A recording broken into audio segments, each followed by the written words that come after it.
Mitch Moreland, Pat. Mitch Moreland, first baseman, Texas.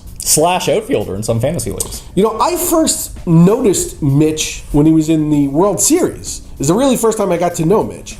And he actually played a pretty good, I mean, I thought, oh, who's this guy? And, you know, they had tried a whole bunch of first basemen. And Davis was in there, and who's the guy they shipped off to Seattle? Oh, Justin Smoke. Smoke was in there. He was the last guy up. Yeah. Give a shot. And then he stuck, and he's still there. It's been a couple of years now. Now, he never did anything earth-shattering. Nope. But he's starting to shatter the earth a little bit. Little bit. He's up to 9 home runs. Not bad. Pretty good. 295, 9 home runs, 21 RBI. All right, so he doesn't run, but that's okay. And what do you think about Mitch Moreland? Is this a coming out party for Mitch Moreland? A little bit. I think now with every day at bats, he's not platooning anymore. He's not getting playing the outfield and then playing first base and then DHing. He's solidified at first base as long as they're not playing in the NL and Berkman's playing, but. He seems to be getting his everyday at-bats, his everyday cuts, and it's working out for him. One stat that I really like, because I looked at the advanced stats, everything checks out with him. There's nothing out of the ordinary from what he's doing. He's just hitting for a bit more power. It's not like he didn't hit for power before. He's just hitting for more, and it's over such a small sample. It seems like a lot. Right. But, I mean, he's only on pace for 35 home runs. He has 35 power upside. That's who Mitch Moreland is. But Tom McFeely wrote an interesting column this week for RotoExperts. He talked about the average length of a fly ball. Even when that's home runs, that's distance or time in the air? Distance. Okay. Just overall distance. And what he came out with is you looked at the top guys, the guys who hit the ball the furthest every time they hit a fly ball. You're looking at Ryan Braun. You're looking at Justin Upton. And crazily enough, and like Prince Fielder, Mitch Moreland is in the top 15 of those guys. So basically he's drawn They calculate the distance every time a ball's hit? Every time a ball's hit in the air, yeah. Does the roll count too? No, just where it would land. So yeah, Mitch Moreland's one of the leaders in that. So you can see how that correlates with the power. So I think that's a good thing for him. And his fly ball to home run rate is right where it needs to be for a power hitter, just around 20%, much like Gene Segura's, which is around the same rate right now. Think he's juicing? Maybe. Hey, put it this way: if he's on my fantasy team, I want him to be juicing. You know, the public's on board here. Last week, he was owned in 18% of leagues and started in 12. This week.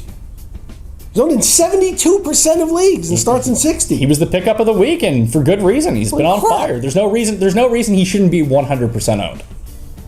People are not picking up Raul Ibanez at that rate. No, he's also like 50. He had a better week. He did have a better week, but Moreland's had a better season. Billy Butler, Kansas City Royals. Billy Butler is primarily a DH. Sometimes play first? Sometimes plays first. You like Billy Butler? I do like Billy Butler a lot. Billy Butler had a good week. Billy Butler had a good week, raised his average around 40 points. Last week we were getting, should I sell Billy Butler? What's wrong with Billy Butler? And now every single question is, should I be buying low on Billy Butler? Well, you missed your chance. Because now he's back. And the crazy part about all of this is the power's down. He had a career year for power last year. His home run to fly ball was all out of whack with the rest of his career stats. Now it's back online. He's on pace for 23 home runs. That's sort of who he is. Now, he's not a 265 hitter. He's an RBI guy, though. He is an RBI guy. Well, basically because everyone in front of him in that lineup gets on base, especially Alex Gordon, who's having a terrific year. But even when he was hitting 225, he's still on pace for like 130 RBIs or something crazy like that. Right. So that's helping out huge. Somebody, in one of my segments this week, somebody emailed a question asking whether, for a pure DH, whether I like Butler better or Big Papi. And I answered Butler. Papi was off to a raging start. He is, and we feel like his ceiling's a bit capped, where with Butler, we feel like he can take that next step. Right. It's doubtful that David Ortiz is going to do any better than he's already ever done in his career, especially at this age, with the injuries and all that. But Butler's carving out a nice little career for himself, even though he didn't have the big power numbers. He's been a doubles machine since he's been in the league. And if you look at, for a kid his age, the number of hits he has, he's way the heck up there. Well, he should be. I think people forget that he's not even 26 yet. Yeah, well, he's going to have to... Which is crazy. He has a terrible body, though. He's made, salad wouldn't kill him once in a while. He's made to be a DH. Yeah. But I like Billy Butler. Me too. Adam Dunn. Ooh, Adam Dunn. Now, some people have very strong feelings about Adam Dunn. Well, how do you feel about Adam Dunn? Because I have a pretty... Adam Dunn, for the 8-year period that I could write him down for 40 home runs and 100 RBIs, or the current Adam Dunn? Well, what are you talking about, the current Adam Dunn? And do you think Adam Dunn is closer to what he was last year or 2 years ago? Which guy is he?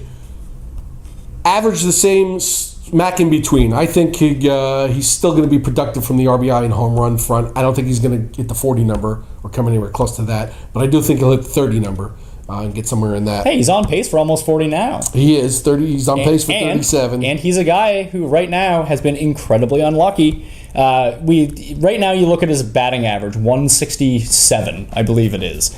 And that really corresponds with what he did 2 years ago, his first year with the White Sox. But the difference between that year is, his batting average of balls in play has always been around the same mark. It's around 250. That's what he's doing. But this year, it sank all the way down to 174. Now, the year that he hit the 267, it was 240. So he's actually putting more balls into play, just getting a bit unlucky. So that average is going to come up. I'm not saying it's going to come up to 250, but I think it could be, 200, 210 in that range. And when that happens, he's going to start scoring more runs. He's going to start scoring more RBIs. And the slugging is right on par with what it was last year. When he had the down year in 2011, his slugging was 277. This year, it's 402. In last year, it was 410. So he's a lot closer to the player he was last year than his just baseline numbers appear to be. Well, so I think he's a sneaky buy low. We picked him this week. We added him to the list because he had a great week. And with he really just had a huge game. He's still hitting 167. Yeah. So where does he reach the Mendoza line? Mendoza line, what is it, 211? 2. Just 2? 200. 200? Yes. Yeah. I think Adam Dunn finishes the year above 200. Probably 201, but I'll say above. You? If he finishes the year over 200, he's gonna be a productive player. Yeah.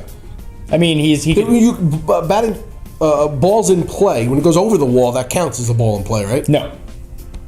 Home runs do not count towards batting average of ball. It's not in play. It's out of play. It's a home run. Strikeouts, walks. Well, that's virtually all he does when he hits it. It is, but the ball. Well, he's putting some balls into play. Yeah. You just sold me on Adam Dunn. There you go. Go buy him right now. We're still cheap.